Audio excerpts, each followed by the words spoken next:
श्री स्वामी समर्थ. श्री गुरुदेव दत्त. मीन राशीच्या प्रिय भक्तांनो, श्रावणाचा सुगंध दरवळत आहे आणि त्याचबरोबर एक पवित्र नात्याचं बंधन, राखी, संपूर्ण घराघरात एक नव्या ऊर्जा घेऊन येत आहे.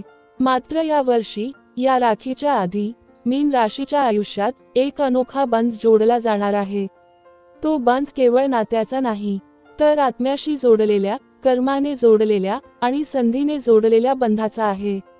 तुमच्या जीवनात एक अशी व्यक्ती येणार आहे जिच्याशी आधीच काहीतरी अधुरं राहिलं होतं. कदाचित गतजन्मात अधुरं राहिलेलं नातं, किंवा या जन्मात दुरावलेली ओळख. या आठवड्यात विशेषतः 7 ते ऑगस्ट 10 दरम्यान गुरुच्या पूर्ण दृष्टीनं तुमच्यावर अशी कृपा होणार आहे की तुमचं अंतःकरण स्वतःहून ओढलं जाईल एका विशिष्ट व्यक्तीकडे. हा काळ प्रेम, क्षमा आणि आत्मीयतेचा आहे.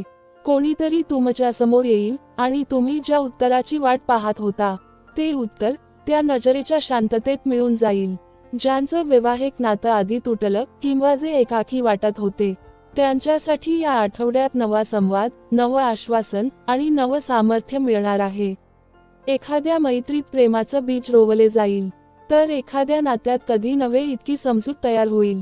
देवाने ज्या लोकांना आपल्या आयुष्यात पाठवायचं ठरवलं आहे ते संधी शोधून येतातच. आणि मीन राशीच्या नशिबात हा काळ बंध बांधण्याचा आहे, तोडण्याचा नाही. जर गेल्या काही दिवसांपासून तुम्ही मनात वाद, अबोला किंवा ताणतणाव अनुभवत असाल, तर गुरु तुम्हाला सांगत आहेत, राखीच्या आधी क्षमा करा आणि मन मोकळं करा.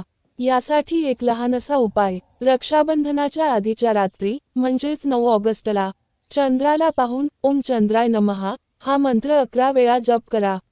मनात एखाद्या विशिष्ट व्यक्तीचं स्मरण करा आणि प्रार्थना करा की, हे देव, जे नातं तुटलं ते समजुतीने जोडू दे. गुरुवारच्या दिवशी पिवळ्या फुलांचं अर्घ्य देवघरात द्या आणि घरात भांडणं असतील तर त्या दिवशी श्री विष्णू सहस्रनामाचं एक पान वाचा. घराचं वातावरण स्वतःहून सौम्य होईल. या काळात जे जुळेल ते एका जन्मापुरतं नव्हे, तर 7 जन्मांची साथ देणाऱ्या स्वरूपात असणार आहे. मीन राशीच्या जीवनात हा नवा अध्याय उघडतो आहे.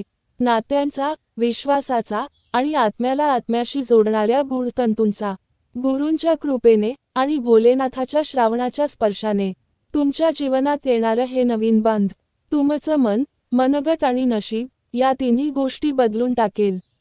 मीन राशीच्या भक्तांनो, या आठवड्यात कोणतंही नातं तोडू नका, कारण काही बांध आपण तोडलं तरी ते पुन्हा जोडले जातात देवाच्या आदेशानं. श्री स्वामी समर्थ. तुमचं जीवन प्रेम, शांती आणि शुभ संयोगांनी परिपूर्ण होवो. जर ही भविष्यवाणी तुमच्या अंतःकरणाला स्पर्शून गेली असेल तर माझ्या संत प्रभू या चॅनलला जरूर सबस्क्राईब करा.